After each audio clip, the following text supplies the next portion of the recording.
with IPI.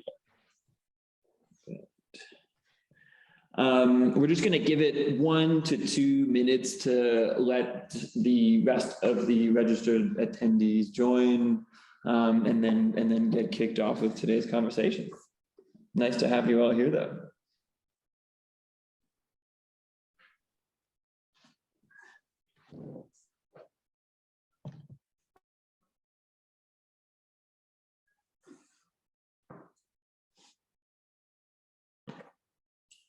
Hi, welcome.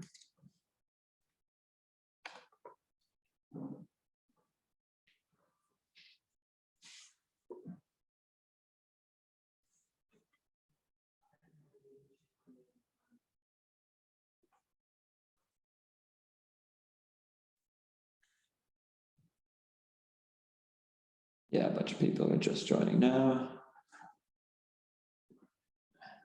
See all of the speakers, that's good. Okay, yeah, that's a great start.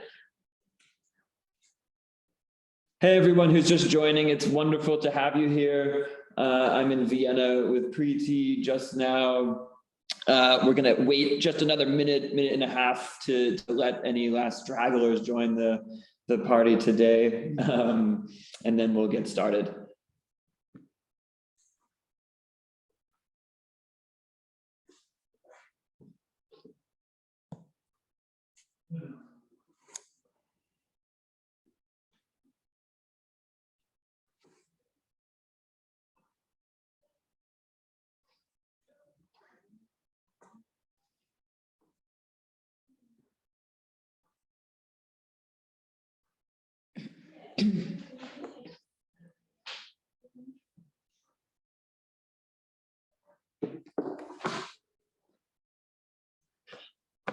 Yeah, I guess we can jump right into it here. Yeah.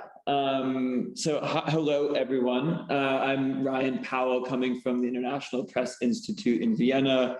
I'm lucky to have Preethi Nallu here with us today. So this conversation we're having today, this sort of informal discussion, is a part of an IPI initiative that's been in the making for about 2 years, but recently culminated in the establishment of a group which we're calling the Media Innovation and Local News Network. I'm sure each of you have been brought up to speed on this and have even seen IPI's work on these questions in the past couple of years. But this is now, since about 2 weeks, been a group that is really meant to be a sort of knowledge sharing and networking environment for local newsrooms across the world. These people have been a part of IPI's research over the last 2 years that my colleague Jackie Park has been leading, who most of you know, I imagine, and have seen us in the last couple of years, either via Zoom calls or in person, thankfully, at the last 2 World Congresses that have been in Vienna a year and a half ago, and then just 2 months ago in New York City. And now this is kind of a big leap for us to start bringing everyone together remotely in the most kind of user-friendly environment we could come up with. And I think, based on some of the research that Jackie had led on behalf of IPI and the global network, a major output, a major ask from the newsrooms we were speaking with was the development of a network where people could really share their experiences, their ideas, learn from one another. And this really, struck us as a unique opportunity to bring a friend of IPI, Preethi Nallu, to the table today to obviously discuss the work that she's been now leading as Global Director of Report for the World, but also to pull on her years of experience as an international journalist, as a documentarist, as a press freedom advocate, who really has been prioritizing these local community journalism projects and bringing them to a global stage, which IPI and its local network are trying to contribute to in its own way. And we hope that these discussions, this as a kickoff discussion for the group and for discussing the themes that we're realizing are so important, will continue and feed into a debate not only on the Slack group but in the next meetings and chats and newsroom visits that we'll be hosting for the next couple of months and hopefully beyond that. So that brings us to today's discussion. So Preethi is here to introduce us to a bunch of local newsrooms that she's been working with as part of Report for the World. Yeah, why don't you bring us up to speed on what you've been up to at the Ground Truth Project and yeah, what we're up to today. Well, first of all, thank you, Ryan, and thank you, Jackie, and rest of the team at IPI for inviting me to this discussion and this opportunity to, I suppose, properly introduce our program at Report for the World. But a brief introduction on sort of my own experience. As you just mentioned, I've worked as a journalist myself for about 18 years. I have worked in the field of advocacy, human rights, media development in 14 different country contexts with a focus on the global South. And in fact, I started as a migration-focused researcher, and then I gradually expanded to journalism, documentaries, broadly speaking, storytelling on migration and displacement narratives. As a migrant myself, I wanted to relay the diverse aspirations, experiences, and outcomes of human movement across the globe. So it was during this work that I started to notice increasingly, because of uprisings, revolutions, if you will, and ensuing conflict, a lot of journalists were being forced into exile. And many were fleeing direct attacks, persecution, regression of media laws in their country, and simply censorship. So I started to notice that a lot of my peers were under inordinate pressure to be able to simply carry out the essential functions of their profession. So I wanted to start working with journalists in newsrooms where they're situated locally, as you mentioned, in their countries and their contexts, so that they can carry out their work with more security and stability. And so this steered me towards media development, and I've been fortunate to work in a lot of different environments, from women-led newsrooms in Myanmar to following journalists covering the stories of rights defenders in Mexico, to now our core members at Report for the World, that are covering some of the most critical issues of our times. I see a lot of those names in the room, and it's fantastic to see all of you. They are covering themes such as climate change, environment, corruption, criminal justice, healthcare, education, gender rights, etc. And I thought that since this week, we were just talking about it, it marks 10 years of the UN Plan of Action on Safety of Journalists. So I thought this is a good time to sort of both widen the lens on what we're doing at Report for the World and how and why we do it, but also providing context-specific examples of how our newsroom partners are actually working within restrictive environments, yet building these communities around critical issues, engaging new audiences, and really influencing policies at different levels. And so we have 17 newsrooms and 30 core members that we call our reporters. So we can't introduce all of them today, unfortunately. I'd love to, but I hope that we can continue engaging them in other sessions that are coming up as part of this local news network. But for today, I'm thrilled to introduce the lineup. We have Info Amazonia in Brazil that will talk about the survival of the Amazon amid national elections.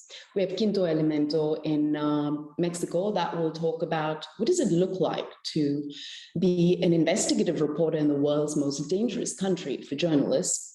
We have Conexion Migrante, also in Mexico, that will talk about cross-border journalism with a migration focus. Then we have the Cable in Nigeria that will highlight the importance of fact-checking to counter mis and disinformation in the country. We have the Citizen Bulletin in Zimbabwe that will talk about the importance of rural journalism and how that connects to national conversations. And then we have the News Minute in India that will look at their intersectional beats and how they cover those and link the trends in an extremely huge terrain. So that's quite an ambitious agenda. So I'll jump straight into it. I would like to start with Stefano at Info Amazonia. Stefano, I saw you online. I hope you're still yes. I just asked you to unmute. You should be able to, yeah, there you go. Yeah. And I would just like to add before we jump into this that once some of the presentations are through or even in the middle of them, if everyone has questions, comments, feedback, feel free to jump in. Maybe raise your hand with the reaction button there on Zoom, and we'll be sure to give you a chance to speak. But yeah, Stefano, go right ahead. Thank you. Stefano, I wanted to talk to you about, Brazil's obviously going through an immense political transition. Within this context, could you share with us some of the most impactful stories that you've done in the last year, and how do you measure this impact? Yeah, for sure. Hi, everyone. Thanks for this invitation. I'm very glad to be with you today. Yeah, so we had, I'd like to mention two cases that I think it will be very relevant for this. One is a case in which we had access to a report from the public prosecutor's office on the investigation of a deputy who set up a militia in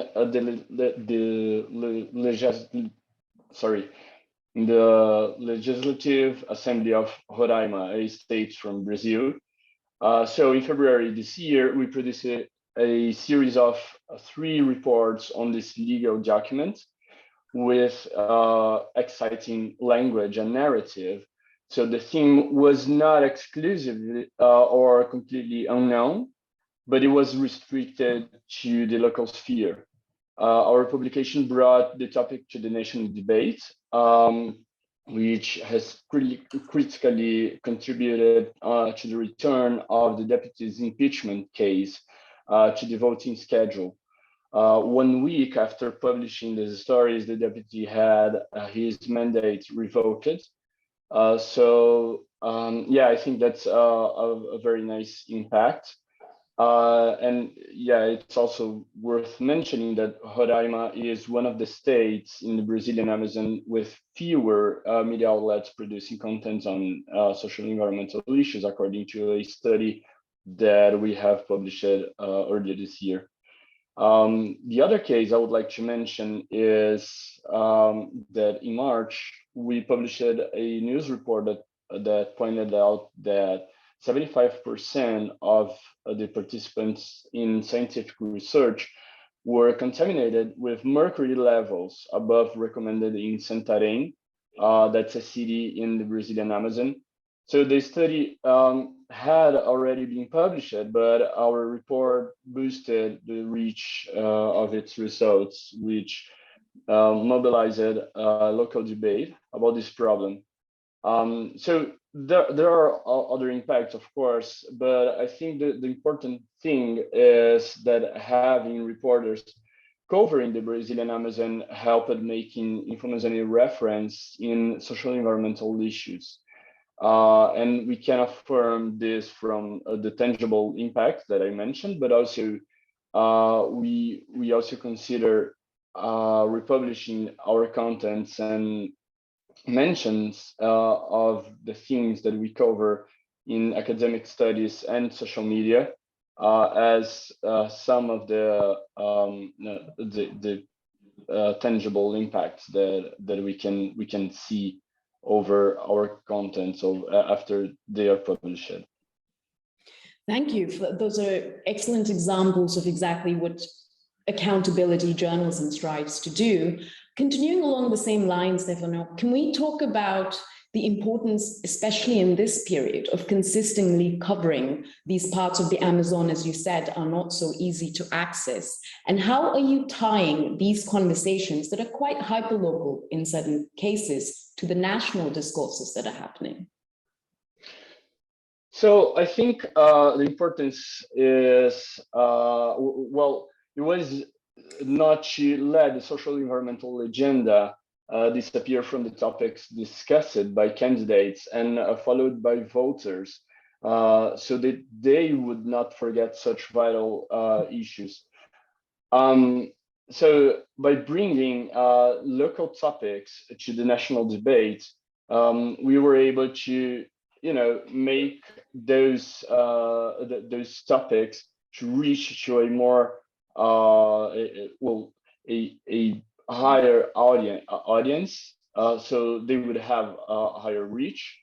And by doing this, so well, we published over 10 stories just done just by the report for the journalists, and there were, several topics, but a few were that we reviewed the candidates who received funding from environmental offenders.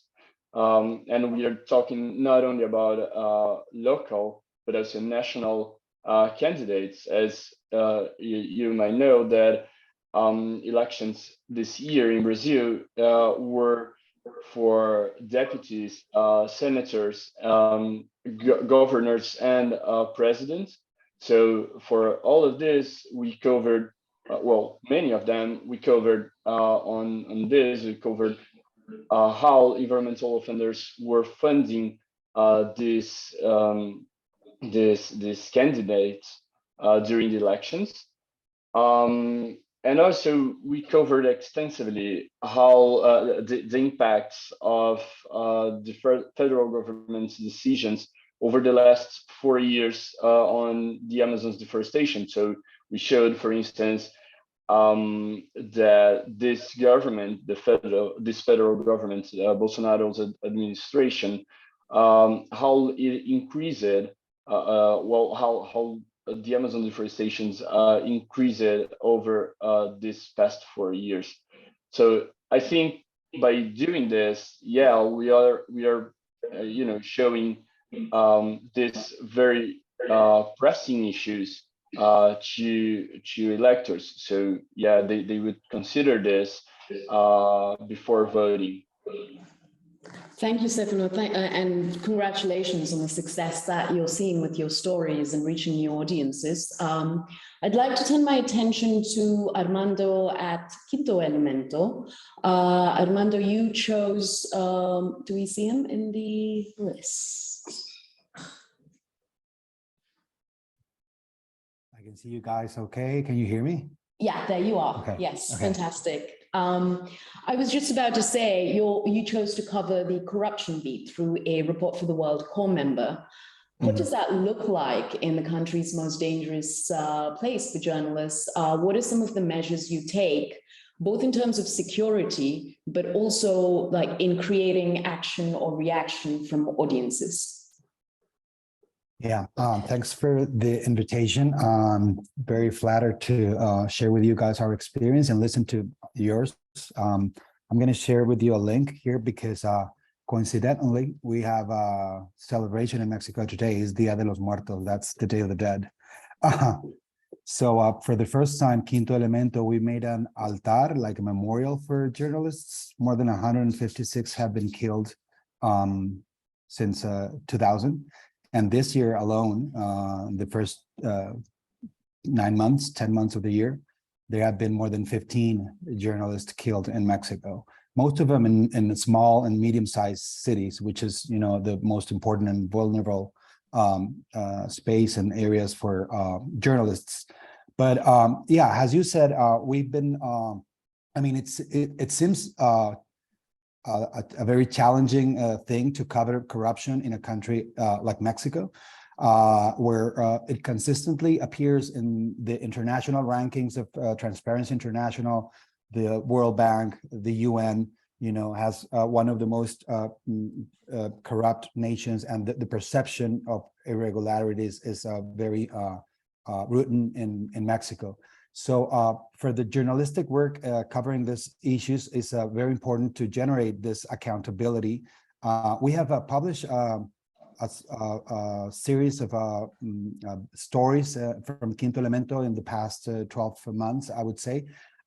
Some of the methods that we have been doing is trying to find this partnerships with international organizations such as OCCRP, for example. So we run a big story about our Romanian mafia that was or is still operating in Mexico's hotspot beaches in the Riviera Maya. And we know that this has an impact, and it does generate creates accountability, because, for example, after running that piece of investigation, Mexican authorities were forced to arrest the supposed boss from this mafia, and he's right now waiting in trial, facing an extradition to Romania. We have also been publishing lots of informations about the Odebrecht case, the Brazilian firm, right, that was spreading bribes all around the world, but especially in Latin America. So after we started exposing the first evidence of corruption between this corporate Brazilian firm and top Mexican officials, we also generated and provoked that at least one or two top officials were apprehended in Spain. They were extradited to Mexico, and nowadays they're in jail waiting for trial as well. So the answer is yeah. I mean, we are very cautious in how we report and cover corruption, because we know that many of these cases are linked between organized crime and local authorities, right? So sometimes reporters, as I said in the beginning, in small and medium-sized cities, they are very exposed because either the members of cartels or the local authorities, they know where they live, where the kids go to school, you know, everything. So it's very important for us to give this sort of reporters and editors and photographers that are living in this dangerous areas. We organize with them workshops, and we let them know what protocols they should implement in order to be safer, or, you know, to just move to another city or another state. You were talking about the exiled reporters all over the world. We're having some here in Mexico that are coming from El Salvador or Venezuela, but within the country, we have reporters that cannot live anymore in states like Sinaloa or Veracruz, and they had to move to Mexico City or other places. So it is a thing that it's growing. It's not getting smaller. It's growing, unfortunately. So you touched upon a lot of things there, one being that access becomes super crucial in this type of a terrain, and local news networks are best equipped to understand what that means, and also to create a more secure environment for journalists. And so I'll turn my attention to Conexion Migrante, also operating in Mexico, but with a different remit, cross-border journalism with a migration focus. I believe we have Andrea joining us today to tell us a bit about, hi Andrea, about why and how you cover women-focused stories, women migrants that are moving to or through Mexico, and how do some of the migrant and asylum seeker women actually use some of the stories you publish? Of course. Well, hi, this is Andrea Ornelas. I'm partner of Conexion Migrante and also institutional development director, and it's a great pleasure for me to be with you today. How and why we're so interested in women migrating? I think that to answer this question, I have to tell you before that Conexion Migrante is not really a traditional media outlet. I mean, because we don't write about immigrants, we write for immigrants. They are our audience. We decide our daily editorial content by always listening to immigrants firsthand. By experience, we know that this community wants and needs to be heard, to talk to people, not bots. And for this reason, we took the decision to create a small call center 5 years ago, El Centro de Atención al Migrante. It's a very small team for people who receive calls and messages all year long. We answer all the questions, and these questions become useful articles that will help more immigrants in the same situation in the future. And women are part and main targets for a very simple but powerful reason. Women represent half of the migration. And there is an increasing number of Latin American women. We are seeing that every day. and children that are migrating to the United States through Mexico. But they are not longer the partners of a male immigrant. These women are alone, or they are traveling with their kids, and they need useful and reliable information in that sole job. Actually, 58% of our audience are women, most of them of productive age, between 25 and 44 years old. And how do we serve this women audience? Mostly providing them two types of editorial content.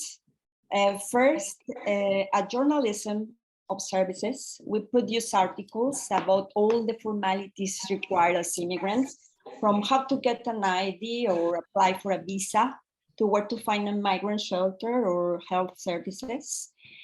Second, writing stories about their rights as women and immigrants, because many of them come from social, political, and family environments in which they are constantly abused. And sadly, they are also very often victims of violence during the migration process. So they need to know their rights. And third, publishing success stories too. There is pain and there is trouble, but also wonderful and inspiring stories all the time. We have a section called Mujer Migrante that gives voice to women that are brilliant students or community leaders, business people. And we believe that information is really strong tool to empower women and to avoid a double discrimination by gender and by legal status. And for us, being part of Report for the World will allow us to publish more and better stories about what immigrants are living in the US-Mexico border to shed light on their problems. But also, especially, it will allow us to help these women and immigrants in general, as much as possible, to improve their opportunities.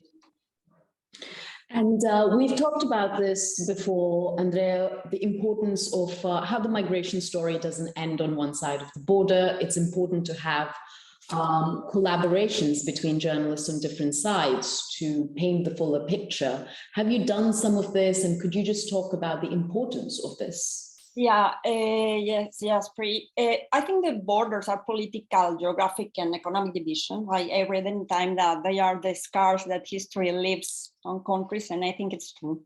But what we see is migration. Migration will always exist, always. And when you make journalism for immigrants as we do, stories every time will start in one country, cross borders, and finish somewhere else. So collaborative journalism is a great opportunity. What has been the experience of Conexion Migrante?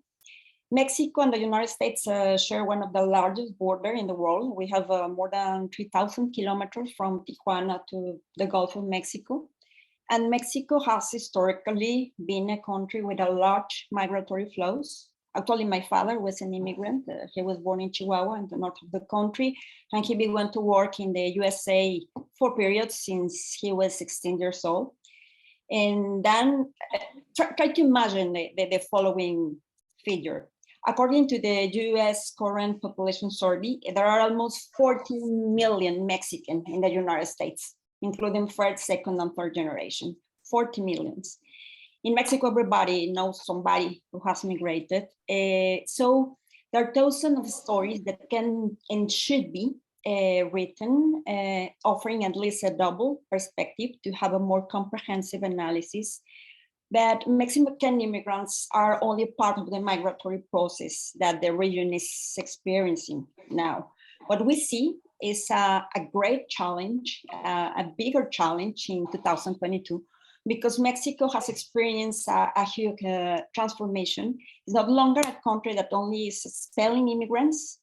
We are also a transit and destination country for a lot of people from Central and South America.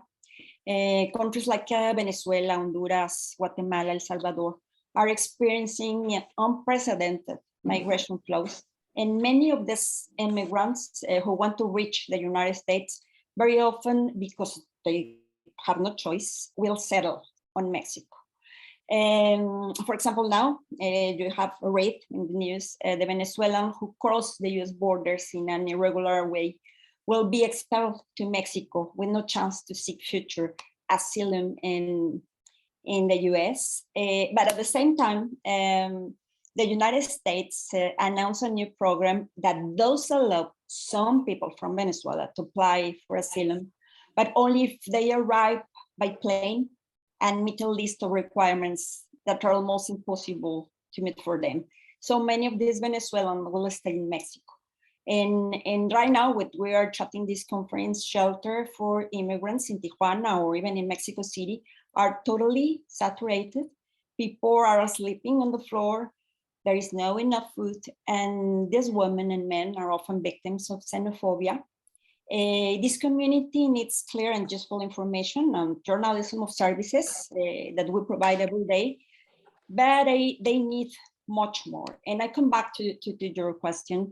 The collaborative journalism that we have done until now has been regarding the elections, for example, the elections, the presidential elections in US, and other kind of products, digital products. But we think that we need to do much more.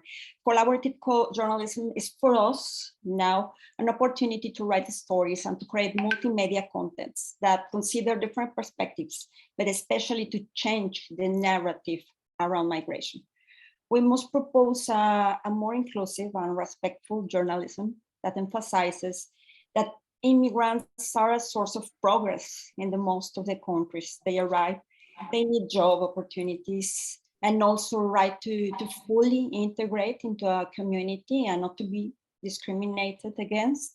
So for the reason, we're very excited to work on this amazing project, Report for the World, to put a grain of sand to meet this goal, to develop more jobs, more projects in a collaborative way for the migrants.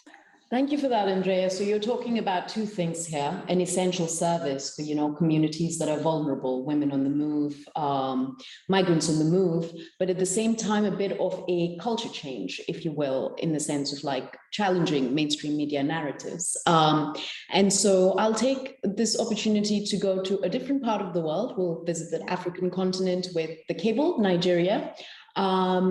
And Mayowa is with us, and we'll talk about the importance of fact-checking. I know that you decided to cover this beat as a sort of as a consistent 24/7 role through a Report for the World core member because of certain events that shape the national discourse. Could you talk a little bit about the challenges that come with such a diverse context and how fact-checking is actually quite a specialized role in Nigeria? Thank you very much. In the past, basically, one of the things that actually we had gotten to a place in the country where there was disinformation and misinformation was sort of reducing the trust that people had in news, and of course, general news outlets in the country. And so we felt like it was important for us, and maybe for the industry at large, to then think of focusing on dealing with misinformation and disinformation headlong. Now, the first challenge we had with pushing that conversation was, you know how traditional media basically says that everybody is supposed to be a fact checker. So like every journalist should do some fact check, and that has its own credence. But what we found was that in doing that, we generally were not dedicating as much effort as we should to fact checking and dealing with misinformation and disinformation within the country. And then it sort of also became clearer to us in the sense that we were just getting out of an election, 2019 going into 2020. And one of the things we found was that during the election season, there's often a lot of misinformation and disinformation. And in a country like Nigeria, where 50% of the country, almost 50% of the country are Christian and almost 50 are Muslims. So there are two major religions, and there are different cultures, different languages. So there's this sort of sometimes polarization within the country that could be heightened with the influence of misinformation and disinformation. So it became really clear to us that it was important for us to dedicate a desk, reporters, to basically dealing with misinformation in Nigeria. And to make matters a lot more interesting was in 2020 when pandemic came, there was a lot of misinformation and disinformation about pandemic. In fact, there was a certain day in Lagos, and it shows also how connected the world is as a whole. A certain global leader somewhere else in the world said it had been found, it had been confirmed that chloroquine could cure COVID-19. And that day, like that evening in Lagos, chloroquine went from what you would normally find in any pharmacy to almost an underground dealing kind of drug system, because a lot of people went out to get it. Now, all of it just sort of showed us that it was important to focus on dealing with misinformation of this kind or any kind. And of course, the report for the World Project helped us in the sense that with them, with that effort, we were able to now say, okay, now we can dedicate two reporters to dealing particularly, to be just staying dedicated on anything misinformation and disinformation coming out anywhere in the country. Thank you for that. And I actually wanted to ask you, Maiwa, for examples of impactful stories, but I think because we're running quite a tight session here, perhaps you could share links of those stories, and I would encourage all newsrooms to do that, some of the most impactful examples and why they worked. But perhaps we can go a little bit farther south in Africa. We have the Citizen Bulletin in Zimbabwe. And I would like to invite Thandeka to talk about the importance of rurally focused journalism and how that still connects to some of the national discussions and impacts the lives of citizens who often live in areas that are left out of the conversations at the national level. All right, good afternoon. Thank you for the opportunity. All right, so I'm Thandeka Angeline from the Citizen Bulletin. So now, with regards to the gaps that are in Zimbabwe and in terms of media coverage, Zimbabwe is a very deserted country when it comes to news. I'm not sure if everyone can hear me, but unfortunately, yes, we have. All right, I'd just like to apologize. We have very heavy rains today, so the bandwidth might be a bit affected if I put on my video. So I'll just have to do it perfectly clear, thank you. Yes, all right, thank you. So I was saying Zimbabwe as a very deserted country when it comes to news dissemination, and recent reports from Media Panel of Inquiry shows that about 60% of the country that lives in the rural areas do not get to access news, mostly from the traditional or whatever news media that is there. They lack the capacity to access a lot of news. So now, without local news entities like ourselves, it becomes a problem and a huge challenge for the people in those areas to actively participate in issues of public interest, like elections, public meetings on local government, on national budget, or consultative meetings, and even on legislative bills. So now, us as the Citizen Bulletin, we come in to stand in the gap and disseminate news, particularly to those areas of the country which undercovered, and a lot of traditional media houses pay very less attention to them. So we cover a lot of issues, including public health, education, local government, and we get to collaborate with other traditional news outlets, big and national traditional news outlets, in order to get our stories to reach the national level and in order for them to get the the views, the impact, and try to get conversations going. We have outlets like the 263 Chart, the Standard, the Sunday News, which gets to also republish some of our work. So now as Citizen Bulletin, we focus on mainly the Matabeleland side, which is like I've stated, the undercovered side of the country. And in these areas, we find that a lot of issues like education, health, the people that in those areas get to be left behind quite a lot. They don't get to participate in health issues and education. They're affected quite a lot. So we try to make sure that we get as much information as we can out there to get them to participate in those discourses. Thank you. Thank you, Thandeka, and thank you for joining despite the connection issues. I really appreciate your input there. For our last speaker, I'm going to turn to Raga Malika in India for the News Minute. Raga, sorry to cut your intervention down to one question, but I know that you'll be having a session very soon. Really, I think the main thing that I wanted to ask you about is you picked three really important intersectional beats: civil liberties, caste, and gender. And how are these important in forming the links between the trends at the national level in India? It's vast terrain, and there are often, competing political and social realities there. Thanks so much, Preethi, and thank you for this opportunity. It's been great to listen to all the stories from newsrooms across the world. So when it comes to the three beats that we've chosen, I'd sort of say that caste is the biggest reality in India, and it's something that affects the lives of most people.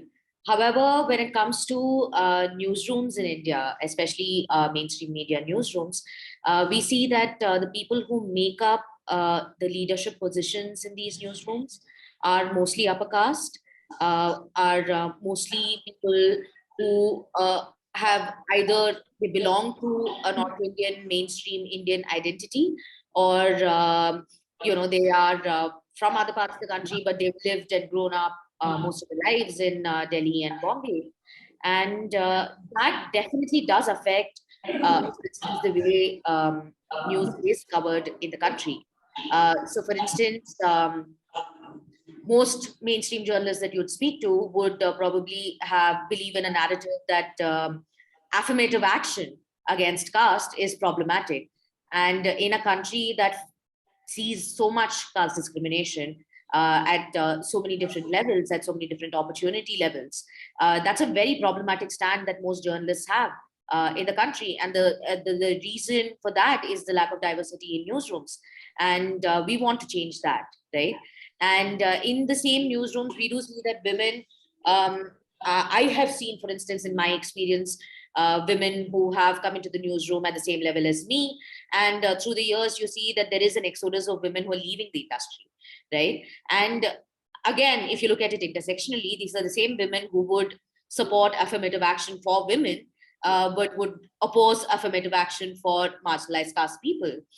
And that is a dichotomy that we live with every day. And all of these sort of discourses about feminism, about caste, about disability, gender, all of this is happening at a time where the government is really clamping down on civil liberties in the country, right? Like we are seeing arrests of journalists, we are seeing sort of action against newsrooms. I mean, if I can share that, every day, like, we by there's some legal notice against us for the journalism that we have done. It's or even injunctions that are being granted by courts in the country, where they say that you can't report anything about this particular person before a story even comes out, right? Like there is an injunction before a story even comes out. So that is the kind of situation that we are operating in right now. And I think there are two ways to look at it, right? Like in such a situation where you can either say that, we should not look at any of the differences and therefore, like, put up a united front. But then when you are in a country which is so socially fragmented, it is important to definitely look at the intersections of these marginalizations. As a queer person who is a leader in a newsroom, it's important for me to learn from others in the newsroom, from their experiences, and for me to bring in my own lived experience to the coverage that we do of the different issues that come up every single day, right? So I think these are the realities of the country that we are operating in, and it's important for us. And it would be hypocritic if we did not like sort of walk the talk. And with the Ground Truth Project, now we have 3 reporters sort of looking at these issues as a beat, which is, I think, really important, as well as to look at it intersectionally in everything that we do, right? Any story that comes from India is a story of caste. Any story that comes from India is a story of gender. There is a civil liberties angle to every story that you're going to be doing, right? So those are things that we want to sort of imbibe in everything that we do in the newsroom, in every sort of reporter and editor in the newsroom, to make sure that we are sort of sensitive and open to listening, open to learning more, and making sure that we are questioning our assumptions at every level. And for that to have these 3 beats, I think with the Ground Truth Project is extremely, I think, going to be great to see. I'm looking forward to seeing like what the stories my colleagues as a way, absolutely. And intersectionality can be a session on its own, Absolutely, as we talked about. And I know that we're out of time, but I'll take this moment to sort of quickly run through the process at Report for the World, just to explain how it works for interested newsrooms that might be attending. So basically, we put out a seasonal call for news application for applications, and we invite. This usually happens in the spring and the autumn, and we invite public interest-minded independent media newsrooms to across the world, really, to apply for full-time salaried positions. Usually the reporters are early or mid-career level, to cover some of these critical beats that we've just discussed. And once we receive the applications, a small core team of us, I see all of the faces here in the room, sort of we look at the strength of the application, of course, the reputation of the newsrooms, and then we try to strike a bit of diversity, as much diversity as possible, in fact, with the format of coverage, the topics of coverage, geography, urban, rural, size of newsrooms, and gender diversity within these newsrooms. And then we invite an initial pool of applicants to kind of see really where the need is the highest, what the editorial priorities are of these newsrooms, and compatibility in terms of editorial integrity and ethics. And we then invite a final list of newsrooms, numbering about 15 core members, and we offer support. This support takes the form of half of each annual salary of the core member, and the newsroom pays for the other half. This is renewable for a second year, and in the third year we reduce to 1/3, and the newsroom pays the rest of it. Now, each newsroom can apply with as many as 3 core members, as in the case of News Minute. And we really like having several members in one newsroom, because you form a little cohort, they can exchange information, there's more camaraderie. But again, as Raga just said, you really start to do intersectional coverage of some of these critical issues. And as we're scaling up, in addition to providing editorial support and training, we're also actually looking, as we did today, how are our newsrooms operating and even innovating in extremely restrictive landscapes, and connecting the dots on some of the most important issues we face today. Amazing. Wow. Yeah, it was a real pleasure to have both you and the grantees of Report for the World to come and speak to our local news network today in what is its actual, really one of its first kind of virtual in-person events. Really it's a pleasure. Happy to have how you do newsrooms register? Yeah, so in the chat, you'll see we posted a link to the registration form. So there's a bit of a description about how to jump into the network. You'll be able to actually sign up there, and once you do sign up, I'll be in touch with you to send you a link to actually join the Slack community ultimately. And we encourage people to jump right in, ask questions, join different channels, We already have over 45 newsrooms from across the world engaging in the network so far. And I'd like to take this opportunity to also invite each of you to join both IPI and Raga Malika. Next week on Tuesday, we'll be hosting our next in the edition of virtual newsroom visits, and we'll be walking through the experience at the News Minute, not only with Raga Malika, but also her colleagues, discussing about their approach to sustainability, what works for them, how they've been able to achieve the success that they have so far, and what their plans are moving forward. And really, we're just excited to keep and continue hosting a discussion across local newsrooms worldwide. And we're more than open to your proposals. And I hope some of you do end up applying to report for the world's next cohort. So yeah, if you have questions, we're here anytime. But really, thank you for tuning in today. And thank you, Preethi, for coming along. It's been a pleasure. Thank you, Ryan. Great. Have a great day, everyone. Bye. Bye. Bye.